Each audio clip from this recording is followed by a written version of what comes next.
Humans are returning. They're hunting us. This is our home. This is our family. This is our fortress. This is where we make our stand. 드디어 라는 말이 가장 잘 어울리는 제임스 카메론 감독 영화 아바타 물의 길이 드디어 12월 14일 전세계 최초 한국 개봉을 코앞에 두고 있습니다. We must protect the people. Wherever we go, this family is our fortress. 오늘은 전세계 흥행순위 1위, 흥행 수입도 3조 7,700억을 기록한 1위로 아직도 왕좌를 유지하고 있는 아바타의 후속 영화 아바타 물의 길을 보기 전 알아두시면 좋은 정보들에 대해 총정리해보려고 합니다.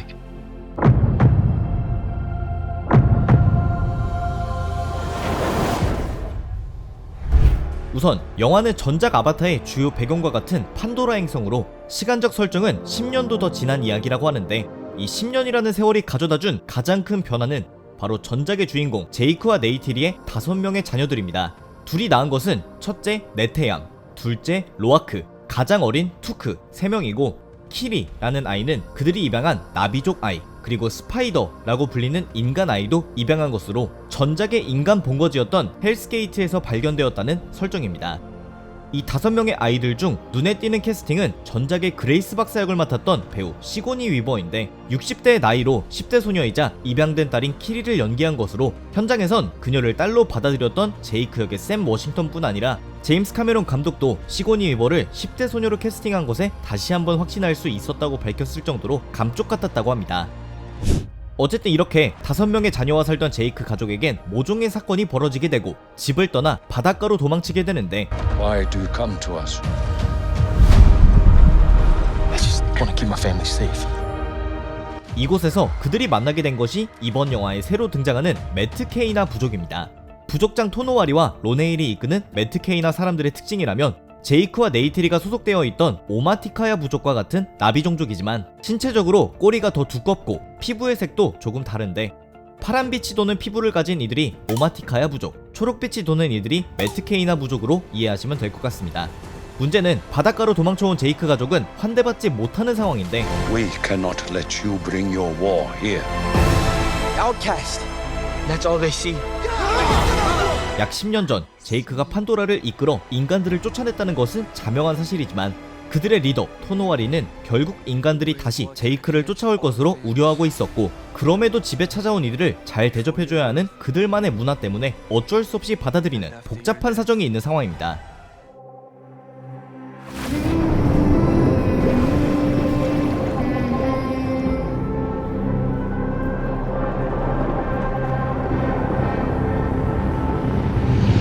그리고 영화의 주요 배경지가 바닷가로 넘어오고 나서부터는 영화에 참여한 배우들의 고난과 역경이 시작되는데 바로 수중 촬영 때문이었습니다. Just breathe. Breathe.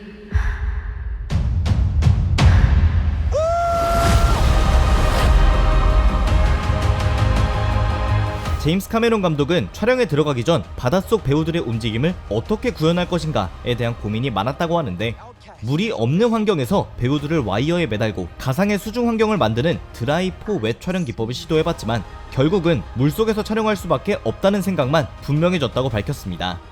즉 배우들은 숨참기와 모션 캡처 연기를 동시에 진행해야 하는 상황이었고 이를 위해 프리다이빙 세계 챔피언 커크 크랙을 데려와 배우들은 물론 현장 스태프들에게까지 오로지 숨참기만으로 물속에 머무르는 방법을 가르쳤다고 하는데 그 결과 대다수의 배우들이 수중 연기를 원활하게 펼칠 수 있게 되었고 그들 중에서도 매트 케이나 부족장 토노와리의 아내 로네일 역을 맡은 케이트 윈슬렛은 무려 7분 14초라는 수중 숨참기에 성공해 미션 임파서블 시리즈에서 약 6분 동안 숨참기를 냈던 톰 크루즈를 뛰어넘는 비상한 재능을 보이기도 했다는 비화도 있습니다. 다시 돌아와서 비록 제이크 가족과 매트 케이나 부족민들 간의 작은 갈등은 예고편에서도 확인할 수 있지만 영화의 핵심 갈등 요소는 따로 있습니다. 바로 전편의 악당이었던 RDA 그리고 네이티리에게 화살을 맞고 사망한 커리치 대령도 돌아왔습니다. 제작자 존 랜도에 따르면 그들은 14년 만에 판도라 행성으로 돌아온다고 하는데 전편에서 지구부터 판도라까지의 편도거리가 약 5년 9개월이라는 언급을 고려하면 Been in cryo for 5 years, 9 months, and 22 days. 그들은 지구에 도착하고 1, 2년 정도의 재정비를 한 뒤에 다시 출발한 것이라고 파악할 수 있고 이번에는 새로운 첨단 장비들과 함께 브리지 헤드라는 도시를 건설한다고 합니다. 예고편에서도 잠시 확인 가능한 이런 거대한 도시를 어떻게 판도라에 돌아오자마자 순식간에 지을 수 있었는지에 대해서도 제작자가 밝혔는데, 그들은 이번에 지구에 들렀다 올 때 거대한 3D 프린팅 시설을 갖고 왔고, 이를 바탕으로 기술과 무기도 프린팅한다고 합니다. 이번에도 그들의 목표는 자원 채굴인데, 정확히 무엇을 채굴하는지는 밝히지 않았지만 대양의 풍부한 자원이라고 표현하는 것으로 봐선 지난 영화 속 RDA의 목적이었던 언옵타늄 외에도 인간들이 노릴 만한 자원이 있는 것으로 파악됩니다. 그럼 도대체 사살되었던 쿼리치 대령은 어떻게 돌아왔느냐?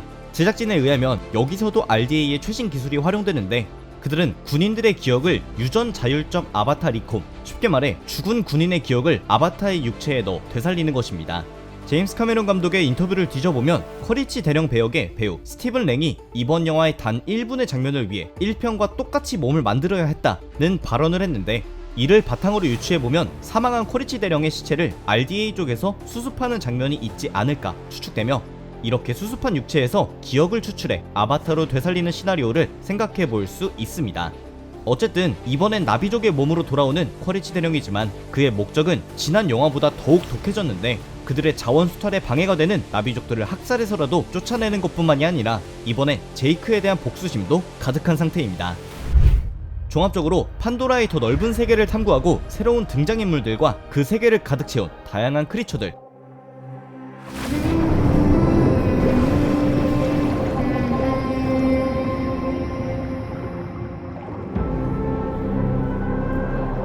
그리고 더 깊은 갈등 요인들까지 무려 13년이라는 세월 만에 돌아온 후속 영화임에도 제임스 카메론 감독은 아바타 물의 길에 상당한 자신감을 보이고 있습니다. 그는 이번에도 가족, 지속가능성, 기후변화, 자연에 대해 이야기하지만, 이번에 개봉하는 2편과 편집이 끝난 3편, 그리고 아직 준비 중인 4편과 5편까지가 합쳐져 하나의 거대한 스토리가 될 예정이라고 밝혔는데, 특히 아직 제작이 시작되지 않은 4편은 스스로 정말 멋지고 기가 막히고 죽여주는 이야기라고 평했으며, 아바타의 이야기가 완성되기 위해선 전적으로 시장의 힘, 즉 얼마나 많은 관객이 극장을 찾아봐주느냐가 판가름의 기준이 될 것이라고 밝혔습니다. 영화 역사의 한 획을 그은 아바타 프랜차이즈의 새로운 신호탄인 아바타 물의 길은 12월 14일 한국에서 전세계 최초 개봉을 앞두고 있는데, 영화의 스케일로 보나 그 안에 담긴 컴퓨터 그래픽 기술력까지 온전하게 즐기기 위해선 극장 관람을 꼭 추천드리고 싶으며, 많은 관객분들이 찾아주셔서 이 프랜차이즈의 마지막까지 다 함께 볼 수 있으면 좋겠다는 생각입니다.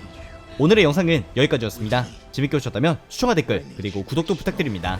감사합니다. 지금까지 삐맨이었습니다.